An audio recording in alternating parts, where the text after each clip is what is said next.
우리가 그 유대인들 하면 굉장히 율법 때문에 사람들이 경직돼 있고 율법에 거의 목숨을 걸다시피 한 사람들로 생각을 하기 쉬운데요. 그래서 이스라엘 사람들은 뭐 율법의 조항이 613가지라 그걸 늘 다 지키고 살았다. 뭐 이런 얘기들도 많이 합니다. 바리새파 안에도 힐렐파와 샴마이 학파라는 두 학파가 있었는데요. 그들은 또 율법 해석에 있어서 좀 더 차이가 있습니다. 예를 들자면 힐렐 학파는 조금 더 오픈된 그런 율법 해석을 했었고요. 샴마이 학파는 좀 경직된 율법 해석을 했습니다. 그래서 뭐 거짓말하지 마라 이런 것들도 율법 중에 하나겠죠. 그러면 어느 결혼식에 갔는데 신부가 못생겼어요.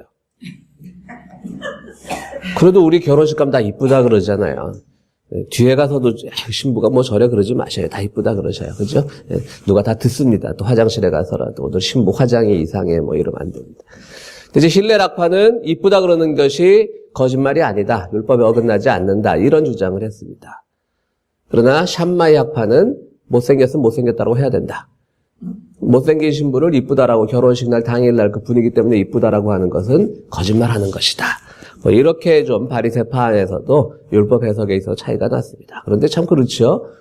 그 샴마이 학파도 잘못된 게 뭐냐면 어떤 미적 감각이라는 게 객관적 기준이 있냐는 거죠. 다 제 눈의 안경이란 말도 있듯이 어떤 사람에게는 이뻐 보이지 않을 수 있지만 어떤 사람에게 이뻐 보일 수 있는 것이고요.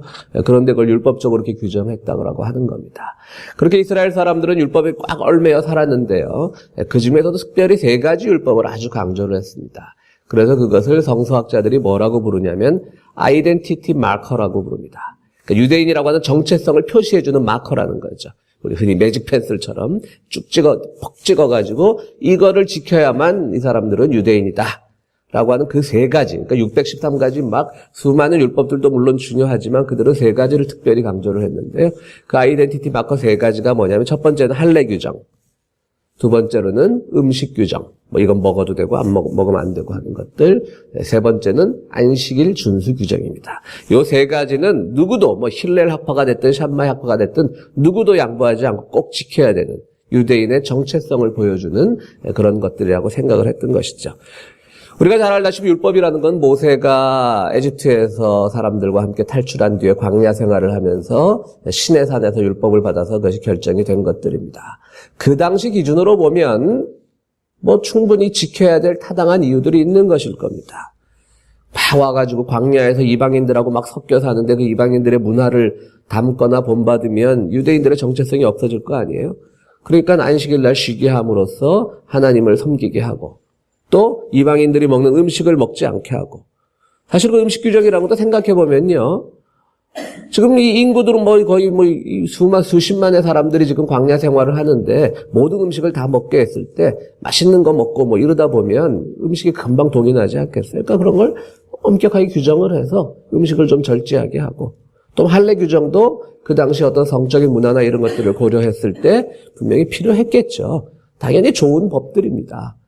그러나 그것이 세월이 흐르면 상황도 바뀌고 그것이 왜 지켜져야 되는지에 고민도 다시 해봐야 되는데 무려 2000년이 지난 예수님 시대에 와서도 여전히 안식일 규정 같은 것들이 중요하고 그걸로 사람들을 함부로 정죄하고 이런 일들이 벌어졌던 것이죠.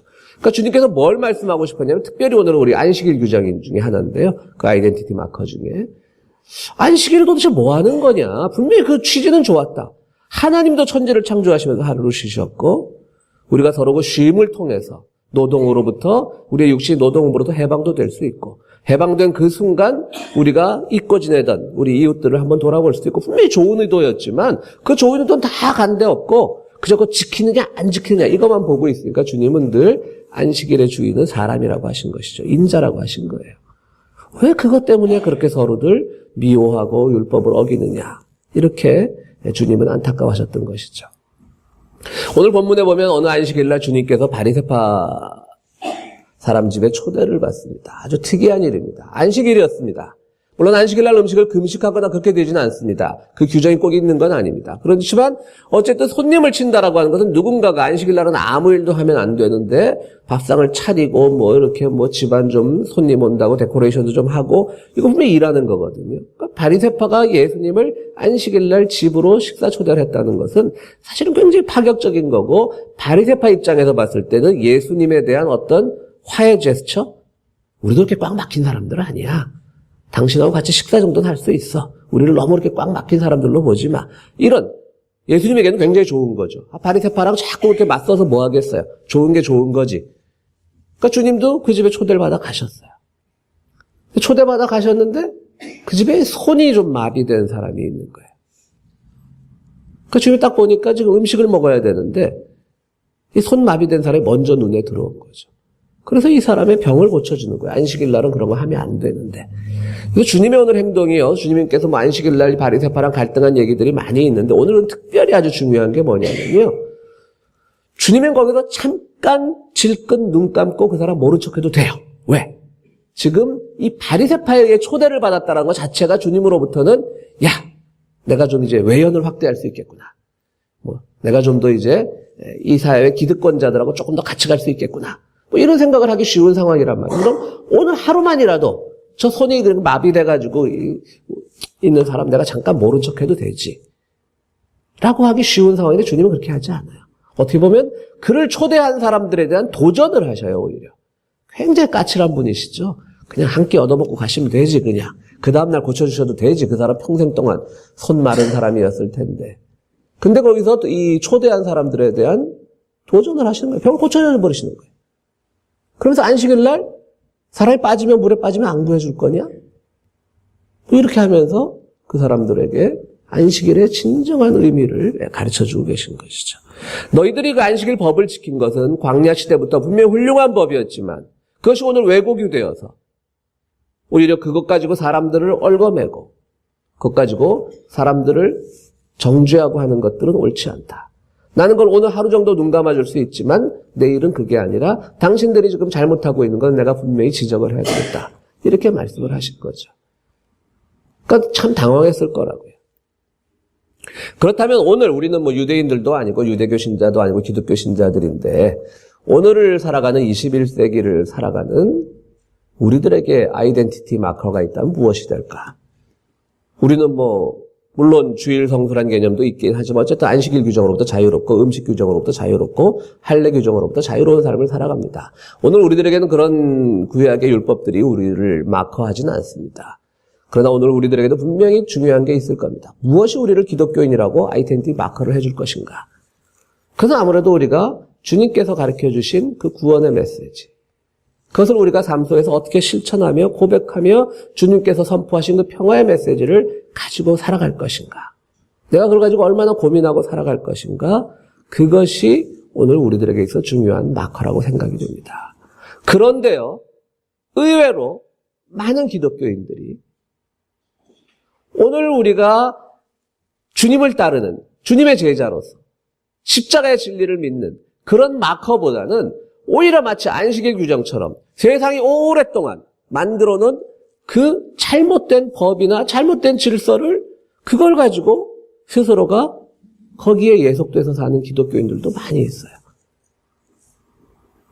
그 2000년 전에 주님께서도 이렇게 안식일 규정이 얼마나 헛된 것인가를 가르쳐 주셨는데 오늘 우리는 안식일 규정은 없지만 의외로 헛된 규정 속에 의외로 잘못 알고 있는 것 속에 그것이 진리인 것처럼 우리를 거기다 그냥 다 맡겨버리고 그것을 가지고 모든 판단의 기준으로 삼는 거예요. 어떤 것이 있을까요? 수많은 어떤 편견과 왜곡된 정보 같은 것들이 우리를 꽉 얽어매고 있어요. 잘 생각해 보셔야 돼요. 그래서 우리를 자유롭게 하셨는데 우리는 여전히 주님만 믿고 말은 잘하잖아요. 우리가 예수 믿고 구원받았고 주님께서 우리의 죄를 대속하셨고 십자가에서 우리를 위해서 대신 죽으셨다 부활하셨고 그래서 우리는 구원을 받았고 그거 믿으면 당연히 믿어야죠. 그거 믿으면 당연히 주님의 뜻대로 살아가고 주님께서 무엇을 우리에게 말씀하시는가를 생각하며 살아가야 되는데 말은 그렇게 하면서 실제로 우리를 지배하는 것들은 헛된 편견과 잘못된 율법과 누구도 한 번쯤 이게 옳나 그러나를 생각해보지 않은 그저 세상이 그렇게 말하면 그것이 진리인가 보다라고 하는 그런 그릇된 것에 의해서 살아가고 있는 오늘 우리들은 아닌지 또 오늘 우리 크리스찬들은 아닌지 그렇게 생각을 해보게 됩니다. 미국도 뭐 이 보수주의자들 마찬가지고요. 한국도 마찬가지고요. 그냥 그들에게 있어서는 예수님의 십자가보다는 그저 얼마나 이 기득권이라고 하는 우리가 누리고 있는 것들이 그대로 유지되는 것이 더 큰 진리로 생각하는 거예요. 그러다 보면 뭐 트럼프가 아무리 막말을 해도 미국의 근본주의자 목사들은 모여갖고 트럼프 막 안수해주고, 한국 같은 경우도 마찬가지죠. 온 국민들이 다 반대해도 뭐 교과서 국정화한다 그러면 목사들이 나서갖고 찬성하고 막. 그들은 십자가를 믿는 사람들이 아니에요. 그냥 국가주의라고 하는 것을 믿는 분들이에요. 야, 그래도 국가가 안전해야지 우리를 지켜주겠지. 그 다음 믿음도 있지. 그래서 그분들이 설교단상에서 무슨 설교하나 싶어요. 우리가 어찌 보면 믿음이라고 하는 것은 국가보다도 더 위에, 세상의 잘못된 통념보다도 더 위에 그리스도께서 가르쳐주신 진리를 가지고 살아가야 되는데, 그거보다는 뭔가 불안해서 세상에서 만들어낸 거짓 이데올로기의 자기를 의지한 채 살아가면서 말로는 예수 믿는다라고 하고 말로는 크리스천이라고 얘기합니다. 저희 어머니는 6.25 때 서울 용산이라는 곳에 사시면서 피난을 못 갔습니다. 뭐 한강다리가 끊겨서 못 갔는지 왜 못 갔는지 모르시겠는데, 그래도 뭐 잘 견디셨는지 나중에 다시 구입할 수복이 되고 나서 뭐 부역죄로 가지도 않았으니까, 하여튼 뭐 그 당시 대학교 1학년이었나 2학년쯤 되신 걸로 알고 있는데, 어머니가. 근데 저는 어릴 때 이런 기억이 나요. 다시 이제 매가다가 인천에 상륙을 해서 서울을 향해서 막 폭격을 하니까 인민군들이 막 도망을 가더라는 거죠. 우리 어머니가 용산 남영동이라는 데 사셨는데 막 처마 밑으로 15살, 16살 소년병들이 막 도망을 가니까 너무 안 돼 보이더라는 거예요. 쟤들이 무슨 죄가 있어서. 그래서 집에 불러들였대요. 굉장히 수상하죠, 저희 어머니. 그래서 폭격 좀 그치면 도망가라고. 어릴 때 저는 그 말을 들으면서 정말 수상하다고 생각했어요, 저희 어머니가. 우리가 배운 거는 그냥 이 서울을 점령하고 있는 동안 그냥 공산군들이, 인민군들이 온갖 학살을 다 일삼고 많은 사람들을 막 다 죽이고 뭐 이러는데, 피난 가는 소년병이 불쌍하다고 집에 데려다가 폭격이 잠깐 좀 뜸해지면 도망가라고 이렇게 먹을 것을 줬다라고 해요. 여러분, 우리는요, 물론 전쟁을 직접 경험한 우리 어르신들은 6.25라고 하는 그 전쟁에서 정말 서로 증오만이 있었던 그런 것들 다 기억하시겠죠. 물론 저희 전후 세대들은 그걸 경험하지 못했으니까 너무 세상 모르고 한 얘기가 아니야라는 말씀하시는 분들도 계실지 모르겠는데요. 전 그때 그 어머니의 얘기가 굉장히 저는 아직도 충격적이었어요. 아, 내가 알고 있는 것이 진리가 아니었구나. 그저 그렇다면 우리가 그렇게 당했으면 도망가는 군인들 뒤통수라도 한 대 때려야지. 증오로 말이죠. 아니면 잡아다가 집에 잠깐 숨겨준 척하고 잡아다가 나중에 유엔군이 들어오면 넘겨야지. 어릴 때 생각은 그게 오히려 정의라고 생각을 했는데요. 저는 그 말을 들으면서 우리가 알고 있는 진리는 무엇이고 우리가 알고 있는 사실은 무엇인지, 혹시 내가 믿음 생활을 한다라고 하면서 그런 증오나 편견이나 왜곡된 정보를 가지고 우리가 잘못 살아가고 있는 것은 아닌지, 그 생각을 해보게 되었던 겁니다. 오늘 우리 고국이 참 무서운 전쟁의 그림자가 짙게 드리워져 있는데요. 정말 저는 그걸 볼 때마다 공산당은 나쁘다라고 하는 그 율법보다도 더 무서운, 물론 일부에게는 나쁜 기업들이 있고 나쁜 짓도 많이 했죠. 그러나 그것이 오늘을 사는 우리들에게 직접적인 영향을 미치지 않아요. 전쟁이 끝난 지도 벌써 수십 년이 지났고요. 그런데 그걸 가지고 백성들을 현혹을 하고 백성들을 겁박을 하고 그것이 마치 진리인 양,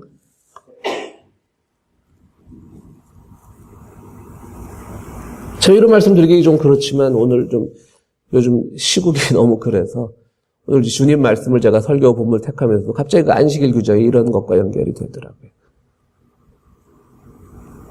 안식일을 지키는 것 참 좋은 일이죠.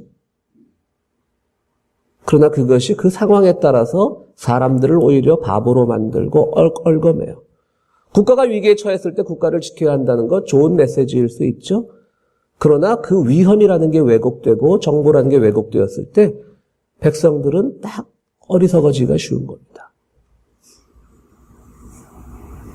그렇게 해서 얻고자 하는 것은 불의한 세력들이 자기의 권력을 유지하려고 하는 것이고, 그런데 기독교인들은 거기서 맞장구를 쳐주는 것이 신앙이라고 생각을 하고 모여서 기도를 하고 주님 우리나라를 지켜주십시오라고 기도하고 당연히 나라를 지켜야 되는데 그 나라에 대한 위험 요소가 어디 있는지를 모르고 지켜달라고 하면요. 그런 어리석음이 어디 있겠습니까? 믿음이란 건 바로 그런 겁니다. 세상은 우리를 끊임없이 우리를 속이고 있습니다. 이것을 믿어야 돼. 안식일을 지켜야 돼. 음식 규정을 지켜야 돼. 할례를 해야 돼. 이래야 너희들이 행복해. 그것이 처음에 시작됐을 땐 그것이 우리들에게 행복을 담보해 줬을 수 있을 겁니다. 그러나 수많은 세월이 지났는데 그게 왜 행복을 담보해 주는지 모르고 그거 안 지키면 큰일 나는 줄 아는 거죠. 오늘날도 여전히 세상은 우리를 속이고 있습니다. 너희가 국가의 말을 잘 들어야지 행복한 거야. 너희가 어떤 누군가에 대해서 증오를 해야만 너희의 행복이 보장되는 거야.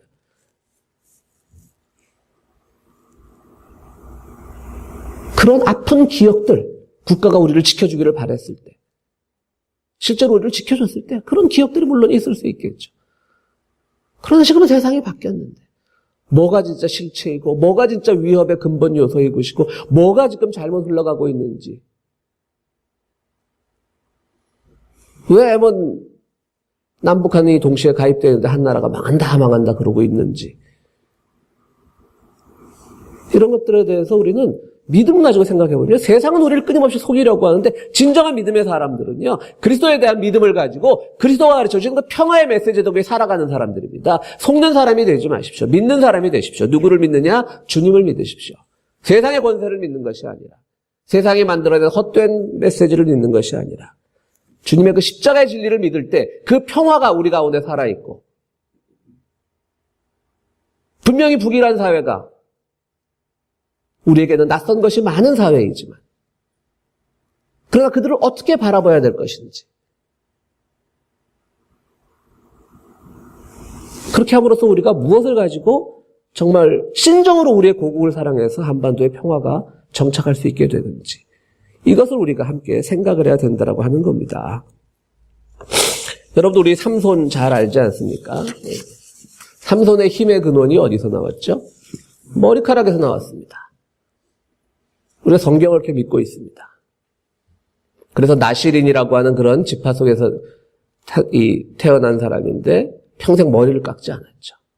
근데 그가요, 정말 머리카락에서 힘이 나왔습니까?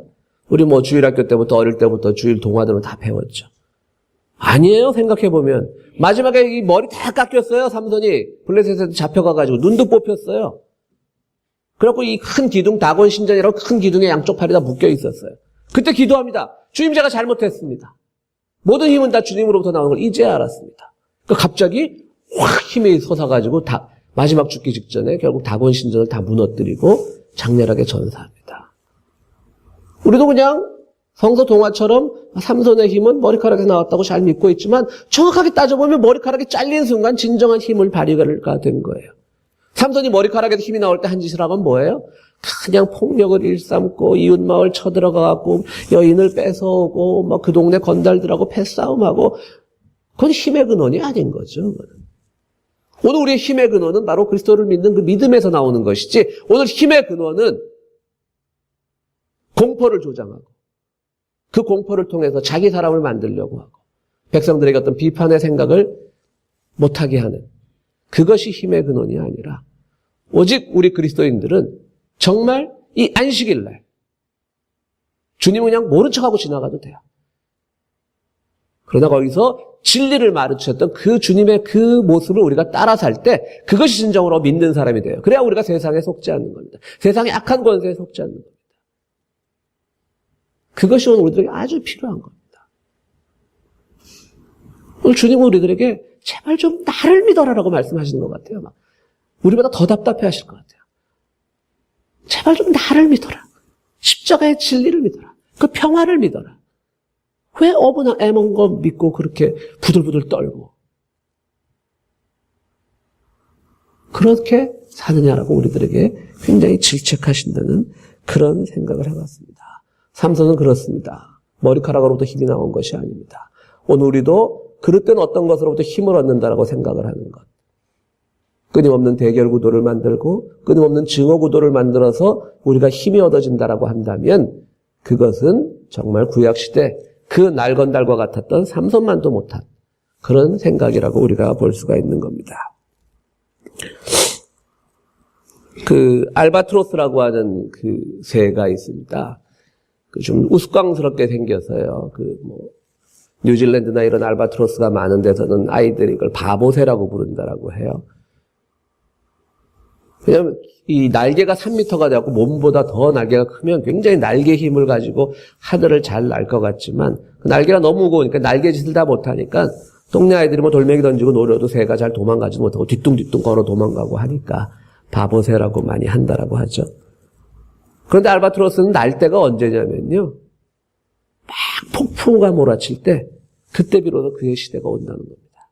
그럼 절벽에 올라서서 이 오는 폭풍에 촥 이제 날개짓을 서서히 하면서 그때 하늘을 날아오르면 보통 한 달씩 무태 내리지 않고도 그 날개짓으로 지구를 몇 바퀴를 돈다고 합니다. 그래서 이 중국에서는요, 이걸 이 알바트로스라는 새를 원주민들은 바보새라고 하지만 학명으로도 알바트로스고요. 신천옹이라고 부른다고 해요. 하늘을 믿는 옹. 그러니까 우스꽝스럽게 생겨서 좀 노인네처럼 보이니까 그 새가 노인옹자로서 신천옹, 하늘을 믿는 옹이라는 거죠. 오늘 어찌 보면 우리는 세상 속에서는 마치 어리석은 자처럼 보일지도 모릅니다. 세상은 너희들이 큰 힘을 가져야 돼, 큰 권력을 가져야 돼, 무조건 국가가 하는 건 반대하지 말고 다 충성해야 돼, 이래야만 너희가 잘 살 수 있어라고 말할 때 우리는 믿음을 먼저 생각하고 그리스도의 희생을 먼저 생각하니까 바보처럼 보일 수 있지만 바로 폭풍과 몰아치는 것과 그 상황에서 알바트로스의 날개짓이 시작되듯이 오늘 우리 크리스천들은 바로 이러한 시대에 진정한 날개짓이 무엇인지를 생각해야 되는 겁니다. 주님을 보십시오. 주님은 그날 하루 분명히 눈 질끈 감고 손 마른 자 안 고치셔도 됩니다. 바리새파가 지금 주님에게 유화 제스처로 밥 한번 먹읍시다 했으면 주님 거기서 그냥 좋습니다. 나도 당신들 충분히 이해합니다. 당신들도 그만큼 지도자로 살다 보니까 그래서 그렇게 안식일을 강조하고 충분히 이해합니다. 주님 충분히 거기서 이렇게 타협할 수 있는 그런 상황이지만 절대 하지 않으셨잖아요. 오늘 우리들에게 필요한 건 타협이 아니라 무엇이 진리인 것이고 나 당신 이해해가 아니라 하나님의 말씀이 그리스도의 진리가 어디에 있는지를 생각하는 겁니다. 바로 그런 폭풍과 같은 현실 속에서 우리는 날개짓을 해. 믿음의 날개짓을 해서 무엇이 진리인지 진정한 믿음을 가지고 세상에 속지 않는 그런 우리 성도님들이 되시기를 간절히 바랍니다. 함께 기도하시겠습니다.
거룩하시고 자비로우신 하나님, 주님께서 우리가 살아갈 때 참 진리의 말씀을 주셨는데 우리는 여전히 주님으로부터 진리를 찾는 것이 아니라 세상으로부터 진리를 찾고 권세로부터 안전함을 얻으려고 하는 것은 아닌지 우리를 돌아보게 합니다.